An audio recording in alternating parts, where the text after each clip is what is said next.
Nii, tere taas. Tagasi reisima Lasnamäele. Et loteriipilet on taskus ja reisime siis vahvalt edasi. Et näha on siis sellist looduslikku pilti. Näitan ettepoole ka natukene. Seal on Smuulitee viadukt. Näitan veel.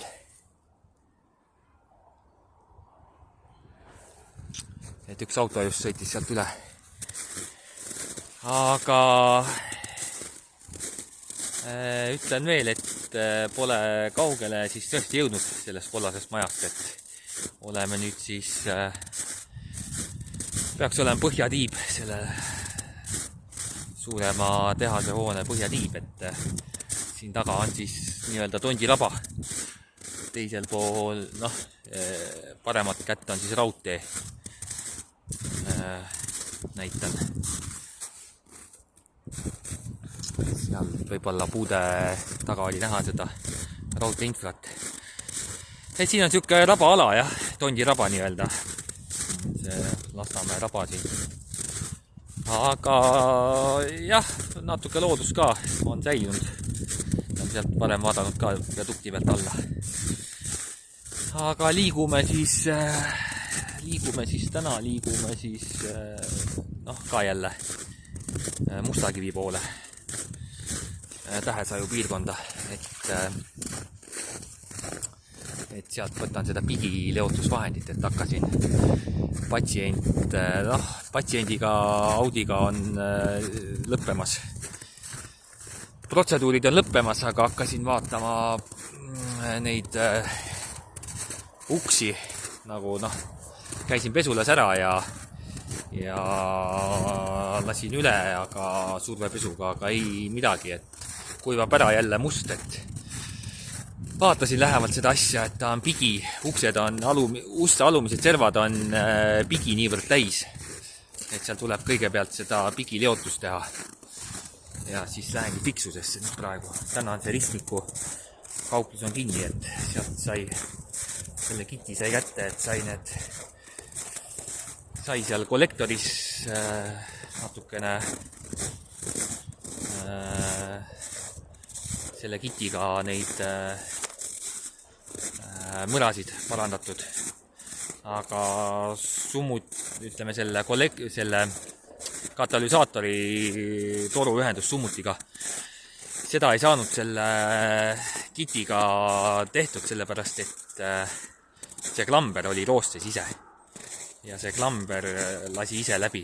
Selles mõttes, et klambri alt oli roostes ja siis ta ühendab kahte toru, siis sealt see roostes klamber oli ikkagi nii pehme, et ta ei surunud neid kahte toru kokku, et sealt ikkagi imitses nagu, ja selle klambri pealt sai jah, nagu ära, nagu hermetiseeritud. Aga viga oli just seal all, et see klamber oli pehme, et ta ei surunud nagu seda kokku. Need kahte toru. Need kahte toru ta ei surunud kokku ja see klamber tuli ära vahetada.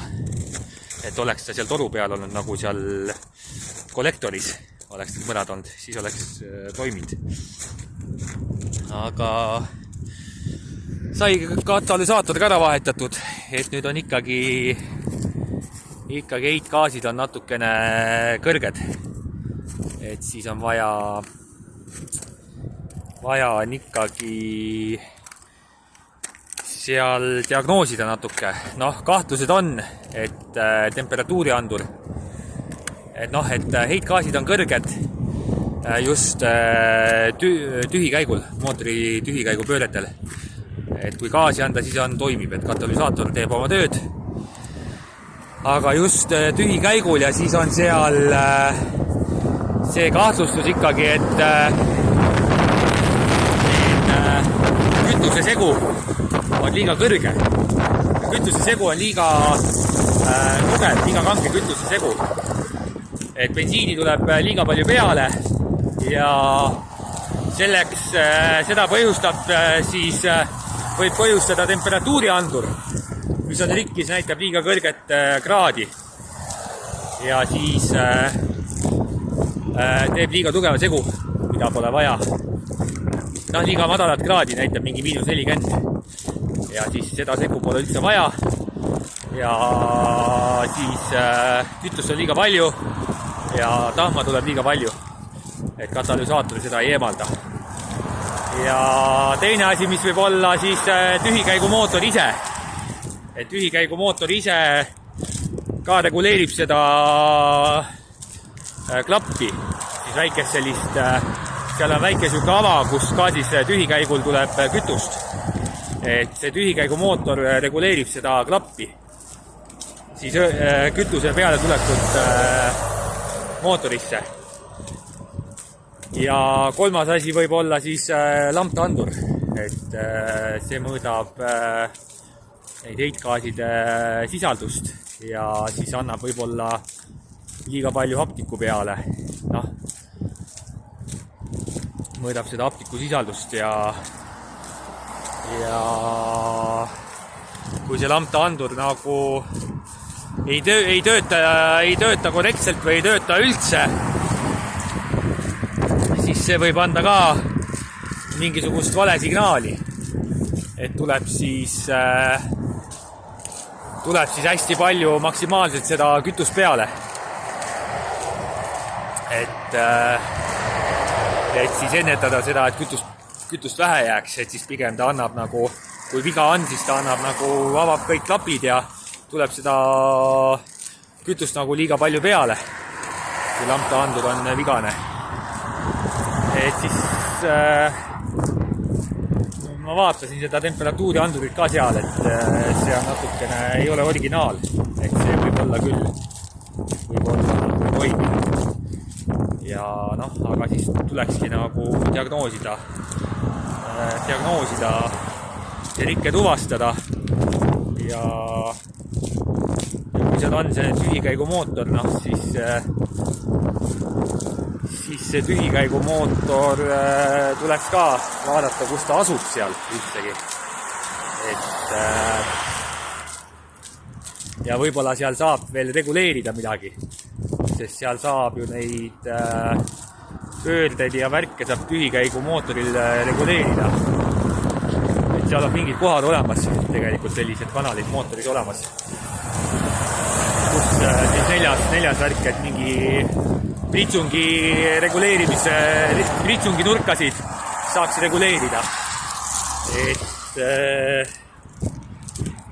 Et siis tulekski minna diagnostikasse, et temperatuuri anduriga ma tegelesin, aga seda nagu et siis kas see diagnostika siis kannab vilja. Sinna on siis tehtud broneeringud ja vaatame, noh, mitte broneeringud, aga päringud. Hinnapäringud on tehtud, et kuskil seal hinnad ma vaatasin, oli 20–50 eurot. Et ma kirjutasin selle konkreetse nagu selle mure sinna, et tühikäigupööretel siis ei toimi, heitgaasid liiga kõrged ja siis ka võimalikud nagu omapoolsed kahtlustused. Et siis on võib-olla seal diagnostikul ka kergem natuke, et saab kiiremini sellele asjale jälile, et hakkabki kohe siis temp andurist pihta ja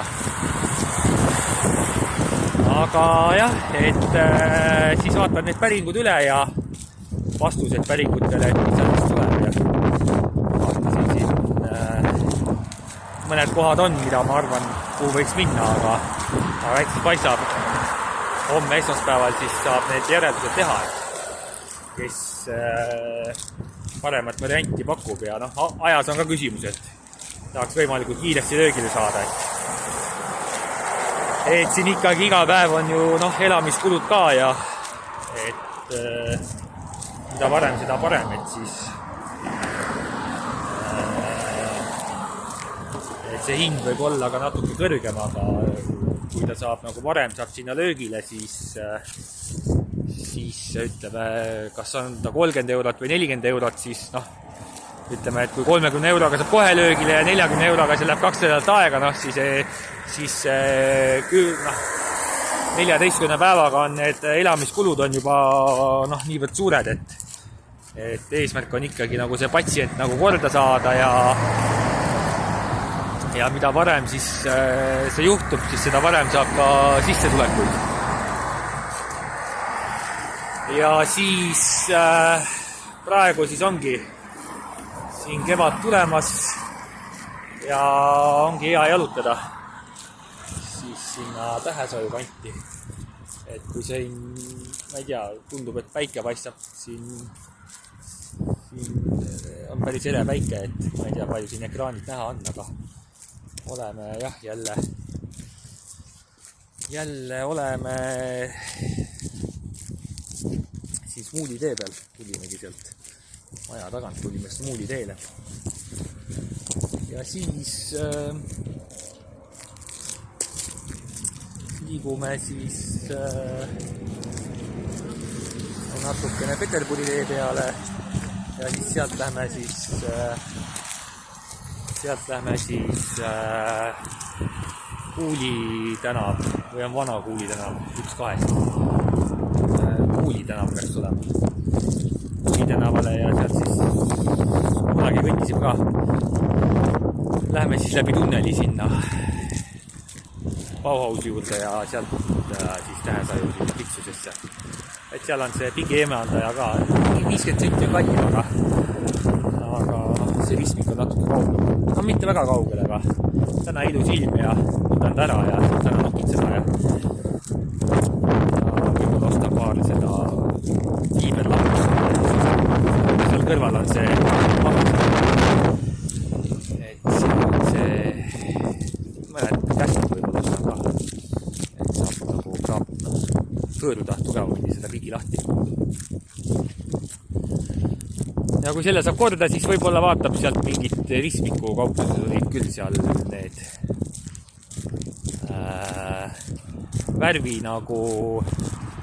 värvi poleerimispastad või ma ei mäleta, kuidas seda täpselt nimetati, aga ühesõnaga värvi nad teevad erksamaks. Et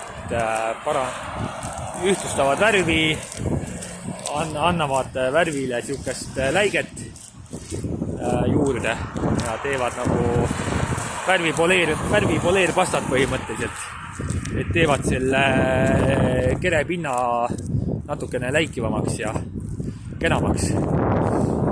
Muidu on ta siuke selline, enne tuleb kindlasti, ma vaatan, puhastada ka, et ta puhtaks teha. Arvatavasti siis mingit autovälipesu puhastusainet vaadata siis. Aga üks asi korraga, et ma kõigepealt teen need pigivärgi, teen ära, et muidu see pigi jääb sinna külge, pesulas käid üle, midagi ei muutu ja siis see pigi on siuke ikkagi tolmune must, et auto nagu kaugelt vaadates mingi nurga alt on nagu puhas, aga mingi nurga alt jälle vaatad või natukene vett peale läheb talle porivett, siis on täitsa porine jälle. Et selle pigi peaks kõigepealt lahti saama ja siis vaatame, mida ta pesuga teeb, et kiirpesulas siis seal lapiga natuke aidata teda ja siis vaatama. Ehk seda poleerpastat siis peale panna. Et mingit eraldi võib-olla see kiirpesula ei olegi kõige parem variant, et võib-olla siuke ihusti pudeliga lased seda peale, vett on ju, sooja vett, see vee täitsa keema, sooja, siis ta juba soe vesi on palju efektiivsem ja siis lapiga ka võib-olla ja siis võtad selle pihustad seda mingit pesuainet sinna peale ja teed lapiga, et ta on palju efektiivsem. Et muidu seal kiirpesulas lased seal üle, aga see aine ei jää sinna nii külge. Et sa lased ta lihtsalt läbi üle ja aga kui sul on mingi siuke pesuaine ka, mis siis nagu jätab kaitsva kihi nagu. Et tuleks seda panna peale. Et ühesõnaga seda natukene see plaan paika panna, et sellist pesuainet vist ei ole, mida ei peaks loputama. Et ikkagi tuleks võib-olla niimoodi teha, et algul ära pesta auto ja siis ta lapiga, kas või seal kiirpesulas ära pesta ja siis lapiga lüüa ta kuivaks nagu niimoodi, poleerida ära lapiga ja pärast seda siis panna see värvipoleer peale, värvipoleer pasta pärast peale panna. Et see vist on kõige mõistlikum variant, et ise seal selle pihustiga lased seda ainet, siis sa pead ikkagi, sa võid seda lasta, aga sa pead ikkagi ta ära loputama. Aga siin praegult on mõnus jah, sinna fiksusesse kõndida ja kevad on ka kätte jõudnud, 27. veebruar peaks olema. Ma käin panga automaadis ka ära, mul on seal, lasen sinna raha sisse. Tuligi praegu meelde, et seoses selle kuupäevaga, et seal on üks maksetähtaeg, peakski olema täna, et teen selle ülekande ka ära. Ja siis siin on kevadel selline mõnus on kõndida,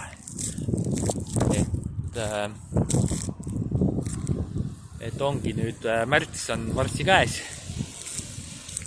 et on, üle üks keerab, et on nüüd märts käes ja on need jah, asjad nüüd liikunud siin, et kas on see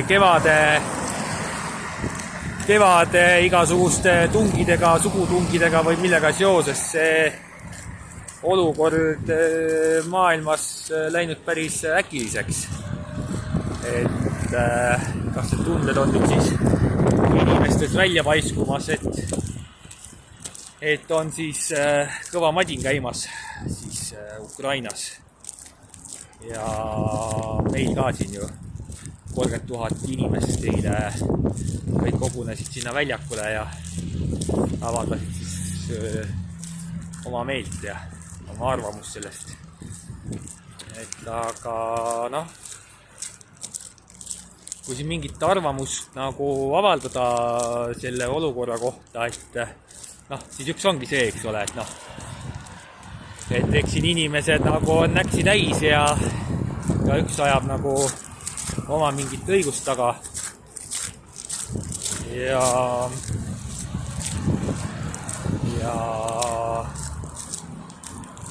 kui palju siis kellelgi õigust on, et siis on otsustanud inimesed minna siis karvupidi kokku, nagu selle füüsiliselt selle selgeks teha. Füüsilise protsessi tulemusel see siis otsustada, kellele siis jääb õigus. Et selles mõttes ajame me siin ju maailmas ju ühte asja ikkagi kõik, et meil on siin vaja mingeid esmavajadusi, millest siis ära elada. On ju vaja ehitada, peavarju on toitu vaja, eks ole, et need kõik on ressursid, on ju, et neid meil kõigil on vaja. Neid meil kõigil on vaja nii-öelda kaevandada ja siis tarnida ja neid kätte saada. Et selles mõttes on see siis USA või Saksamaa või NATO või Euroopa Liit, Venemaa seal ka mingid ju organisatsioonid olid Ukrainaga, neil oli ju ka seal oma majandusühendus, et Valgevene ja Ukraina ja on need siis mingid muud organisatsioonid, et siis igatahes on see eesmärk ju ühine, et inimesed on vaja ära varustada sellega ja et kui me räägime nüüd inimlikkusest, siis see peaks ju jõudma nagu kõigile, need ressursid nagu mingil määral on ju, et see on ju teada, et siin circa mingi 2400 kalorit on päevas, mis inimene kulutab, on siis söögivajadus, eks ole, et mingid ratsioonid, eks ole, võiks olla selles osas paigas, et kuhu poole maailm võiks siis püüelda kõikide nende organisatsioonidega, et praegu on see ju täiesti parlanksis selles mõttes väljas, et kui nüüd see lääne ühiskond lääneriigid,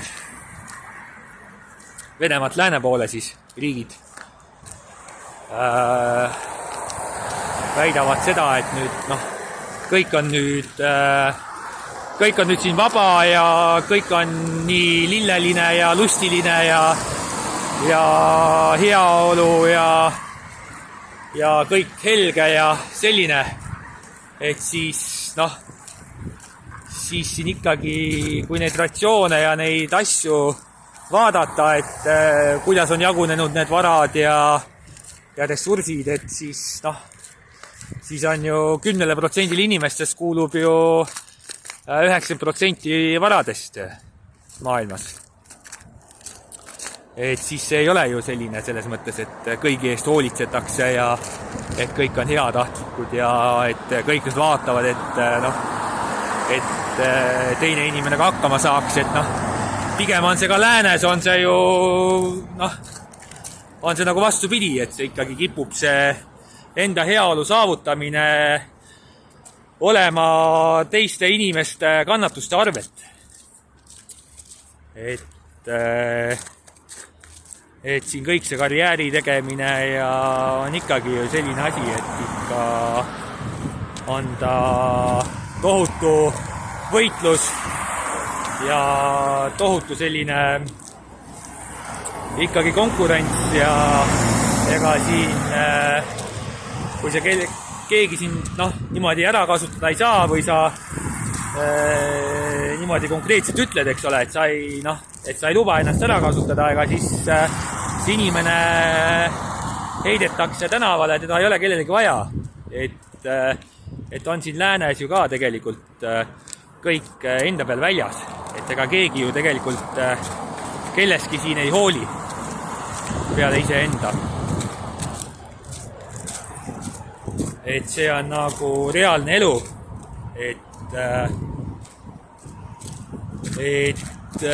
on see ju töökohtades igal pool, et ega pole ükski korporatsioon huvitatud, et nüüd seal keegi ennast seal nüüd hästi tunneks, et see statistika on ju tehtud, et seal Bill Gatesi all ja kus kohas, et seal oli ka ju see statistika uuringud seal mingite aktivistide poolt tehti, kes seda probleemi ka nagu tahavad lahendada, et nii paljud inimesed, et olid ju depressioonis seal. Et maailma rikkaim mees, eks ole, ja on edukas, eks ole, et mingid inimesed edukad, aga need inimesed, kes tema alluvuses töötavad, et need inimesed oli seal, iga teine oli ju depressioonis, kannatas nagu lausa kliinilise depressiooni all. Et siis tegelikult see läänemaailm ei ole ju midagi nii rahumeelne ja heatahtlik. Et see on nagu üks aspekt kõigepealt selles olukorras. Et millega seotud on siis ka teine aspekt, et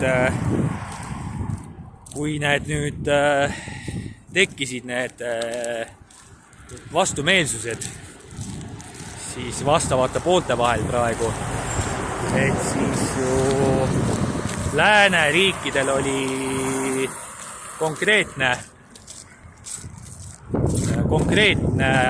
võimalus.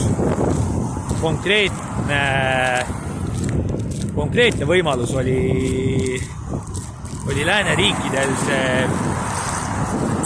tegelikult see sõja puhkemine ära jätta. Et kui nüüd lääs tahab laieneda enda NATO-ga ja tugevdada enda positsiooni, selle maailma majanduse osas. Ütleme maailma majanduse kaardil, et enda kohta tahab lääs tugevdada selles struktuuris. Et siis nüüd, kui Ukraina läheks ju NATOsse, siis Venemaa ju jääks ju ilmselgelt ju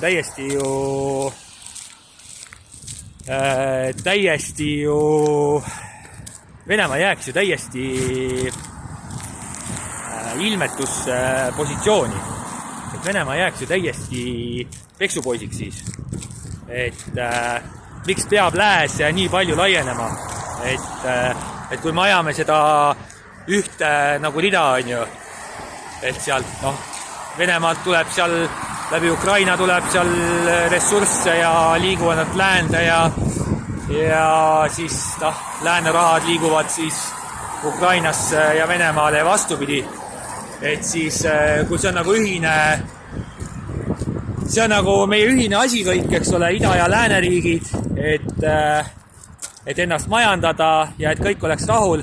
Ja kui nüüd meie partner Venemaa, eks ole, ütles, et ta ei ole nagu nõus sellega, et lääs saab niivõrd suure positsiooni, niivõrd tugeva positsiooni, kui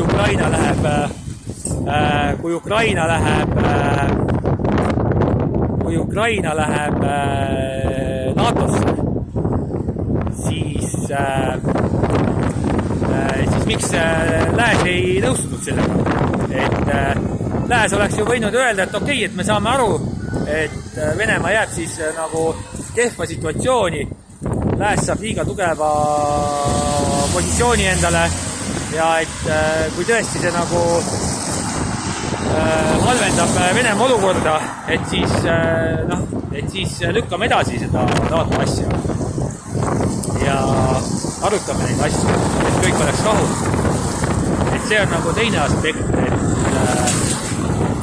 et NATO oleks saanud konkreetselt selle sõja peatada, kui ta oleks öelnud, et praegu jätame Ukraina võtmata NATOsse.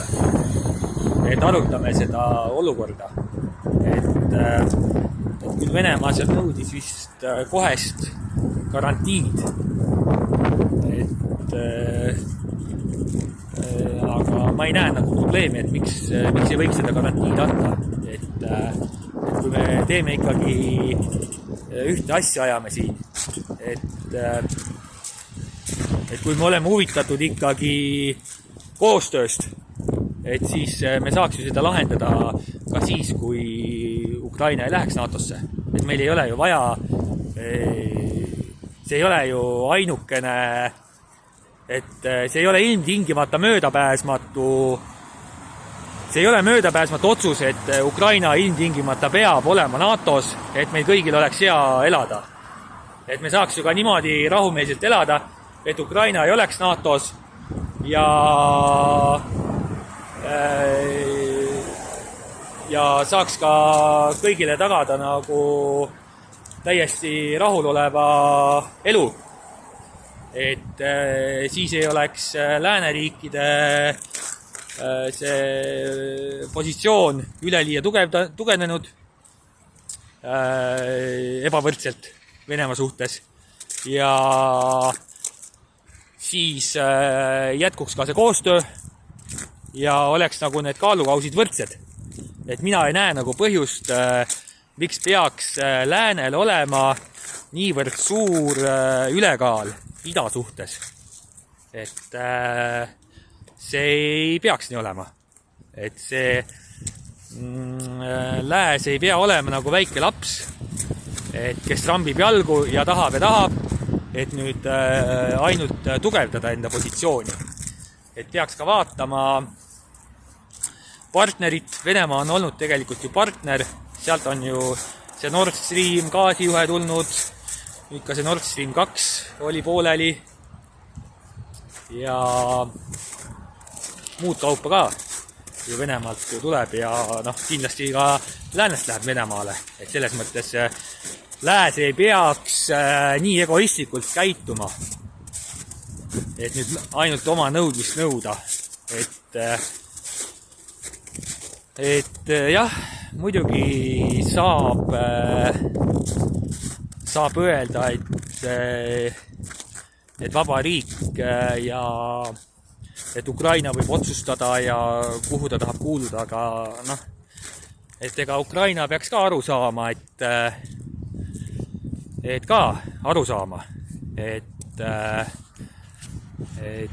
ei ole see ju selle ida poole suhtes ju selline mõistlik käitumine, et kui praegult Venemaa üritab olla võrdväärne partner, et kellel on enam-vähem võrdväärne siis sõnaõigus on ju, et siis see ju koheselt ju lagundab selle positsiooni, et Ukraina võiks ka aru saada Venemaast, et mitte nii ükskõikselt käituda, et kolmas aspekt ongi ju see, et nad on ju slaavi rahvad, et tegelikult peaks ju kõigepealt need slaavi rahvad omavahel selle asja nagu kokku leppima.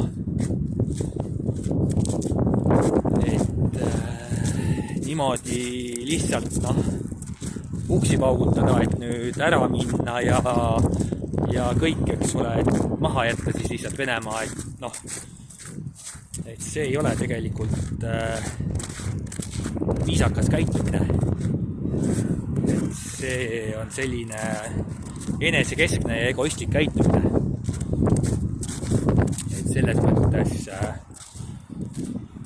selles mõttes on see ärakasutamine kindlasti, on see olukord ärakasutamine lääne poolt. Ükskõikne ja enesekeskne ärakasutamine. Et neid ei huvita, kuidas Venemaa ennast peaks tundma, millisesse kehva majanduslikku nagu vähemusse Venemaa jääks, eks ole. Et neid ei huvita see. Et see on lihtsalt nende egoistlik käitumine ja isegi see ei takistanud läänt, et see sõjatulek.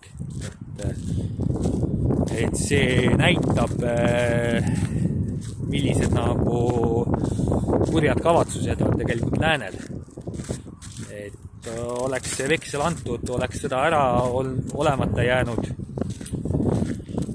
Et mis siis tuleb ka selle juurde, et siin nädalakese tagasi vist või rohkem ütles siin üks inimene, et seal Hermanni tornis võib lehvida ka mingi muu lipp. Et see ilmtingimata ei pea olema sinimustvalge. Et siis ongi see ju niimoodi, et lehvib igasuguseid lippe igal pool. Ja iga lipu lehvimise aluseks on nagu mingid põhjused. Ja kui me nüüd vaatame seda Eesti riiki, mis siis peaks olema siis võrdväärselt nagu kõigile kodanikele ikkagi võimaluste loomine. Et kus need hüved ja sellised tingimused peaksid olema ikkagi, nad ei pea olema nagu päris võrdsed, et inimesed ju on erinevad ja erinevate võimetega ja kindlasti panustab igaüks erinevalt. Aga see liikumine peaks olema selles suunas, et me ikkagi ei tekita seda lõhet. Et see lõhe tekitamine on ju praegu konkreetse näitena, näiteks on meil siin kodanik Repinski, eks ole, kes on Riigikogu liige, kes peaks seda eestlust siis eest vedama ja eestlaste heaolu eest siis seisma. Et tema peaks olema see ülim võrre selle eestlaste heaolu nagu seismisel. Et tema on ju seal püramiidi kõrgemas tipus, kui vaadata Eestit. Riigikogus on tema. Ja kui nüüd see inimene ei tee seda tööd, et ta ei süvene Eesti olusse, kui raske on siin mingit leiba teenida mingi asjaga, et see on tõesti piin, et see ei ole nalja pärast öeldud. Ja kui ta vaatab lihtsalt läbi sõrmede, et kuivõrd piinarikas on see riigikassa täitmine ja selle asemel, et neid probleeme lahendada, nendesse süveneda kõigepealt, neid diagnoosida, tuua mõningasi ideesid, kuidas saaks seda elu siin meelepärasemaks muuta, meeldivamaks, rahulolu rohkem tuua kodanikele. Et siis selle asemel siis see inimene, kes on siis pandud palgale sinna, tegeleb hoopis taksosõitmisega. Teeb siis 300 tundi, 230 tundi teeb taksot. Ja saab samal ajal seda palka ja veel hüvitisi asja eest, mida ta ei tee. Et ta ei tee seda tööd ja ta saab lihtsalt seal kuskil 15 000 eurot, on ju, saab nagu tulusid. Lihtsalt kasutab seda riiki pangakontorina, et saada sealt siis lihtsalt raha, mitte millegi eest. Et siis ma ei näe kohta sellel lipul. Et ma ei näe kohta sellel lipul Pika Hermanni tornis. Et igal asjal on ikkagi mingid tingimused, mingid fundamentaalsed nagu põhjused, et midagi ei teki niisama. Et me ei saa rääkida siin mingist ühtsusest või mingist ühe asja ajamisest, kui üks inimene käitub niimoodi meie seast.